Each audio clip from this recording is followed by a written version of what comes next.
Have you ever felt kind of dizzy or off balance, or maybe a migraine starts to flare up right as a storm is rolling in?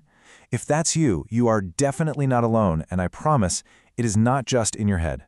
So let's dive into this, because today we're going to transform that feeling of being at the mercy of the weather into a clear, tactical plan you can actually use.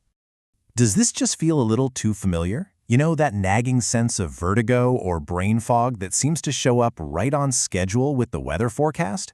So many people experience this, feeling their bodies react to every little shift in the atmosphere. So let's break down exactly why this is happening and, more importantly, what you can do about it.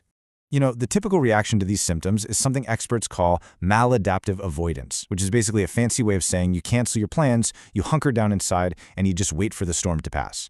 But look, that is not a long-term solution. Our goal here isn't to hide from the weather, it's to build a really proactive defense against it. All right, so here's our game plan. First, we'll tackle the core problem of being a human barometer. Then, we're going to build our defense with 3 key pillars: regulating pressure, building your buffer, and grounding your brain. And finally, we'll pull it all together into a simple checklist you can start using immediately.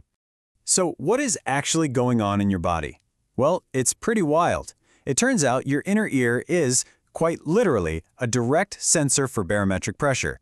So when the pressure outside changes really fast, your inner ear feels it, and that can set off a whole cascade of symptoms. We're talking dizziness, migraines, the whole shebang. The most important thing to grasp here is that this requires a shift in your mindset. We're moving from being passive victims of the weather to becoming active tacticians. This is all about building a system that helps you thrive no matter what the forecast says. Okay, let's get into our first pillar, regulating pressure. I mean, if the problem is a rapid change in pressure, the most logical first step is to figure out how to slow that change down, right? And I love this way of thinking about it. Imagine a sudden pressure drop is like a car hitting a giant pothole at full speed. It's a sharp, jarring event for your body's balance system. So our goal is to install a speed bump to smooth out that ride. This visualizes the solution perfectly. On the left, you've got that sharp, nasty spike that just overwhelms your system. But on the right, it's a nice, gentle slope. This is exactly what pressure filtering earplugs do. Now here's the key. They don't block the change, they just slow it down, turning that jolt into a gradual ramp that your inner ear can actually adapt to. So how do we actually create this speed bump? 2 key actions. First, use those pressure filtering plugs. And timing here is absolutely critical. You have to put them in before the pressure shift hits.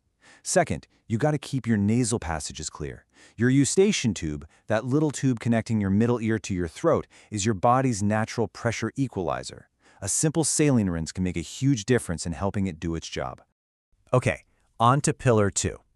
Regulating the pressure on the outside is only half the battle. We also have to strengthen our body's internal resilience. It's time to build up our biological buffer. This internal buffer is all about your body's internal chemistry and how well it can handle stress. I want you to think of your inner ear as this closed, fluid-filled system. Well, what's happening inside the rest of your body has a direct impact on how that little system responds to the outside world. Here are 2 simple but incredibly powerful tactics. First up, fluid loading. The second you get a weather alert on your phone, start increasing your water intake by about 20%. Why? Because dehydration can make that fluid in your inner ear a lot less stable. Second, we have the sodium lockdown. A big, salty meal during a low-pressure system can cause a fluid surge in the inner ear, which is a major trigger, especially for anyone dealing with Meniere's disease. We can also bring in some reinforcements with supplements. There's good evidence that consistent, high doses of magnesium and riboflavin can actually raise the brain's neurological threshold. Think of it like this. It makes your brain less reactive, so it takes a much stronger trigger, like that pressure change, to actually set off a vestibular migraine. All right, on to our third and final pillar, grounding the brain. This one is all about how your brain makes sense of all the confusing signals it's getting during bad weather. So let's talk about a huge challenge here, something called flat light. You know those gray, overcast, dreary days? Your brain loses its visual horizon, which is its main anchor for balance. So when your visual data gets all blurry and unreliable, your brain starts to rely more on the inner ear, which, remember, is already stressed out by the pressure change. It's really a perfect storm for sensory confusion. So, how do we compensate for that? First, ground yourself physically. Proactively using a cane or trekking poles on those flat light days is a brilliant move. It gives your brain a solid, reliable third point of contact with the ground. Second, optimize your vision. Specialized lenses, like ones with an FL41 tint, can filter out that harsh, weird light and reduce the sensory overload on your brain. And this might be the most powerful tool of them all. Seriously, how you talk to yourself about your symptoms matters so much.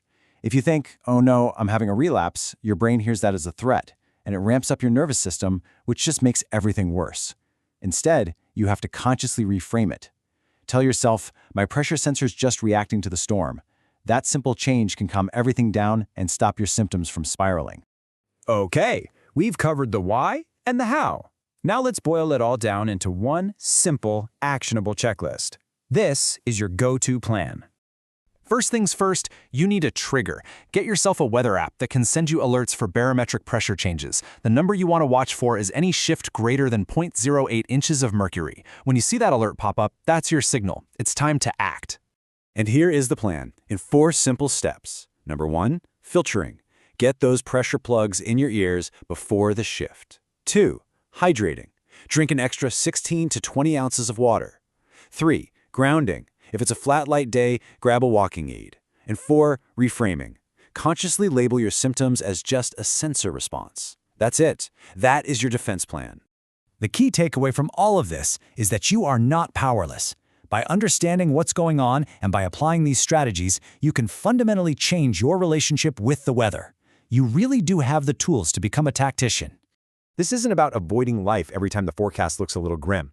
It's about having the confidence and the strategy to engage with the world on your own terms. So the only question left is, are you ready to command the calm?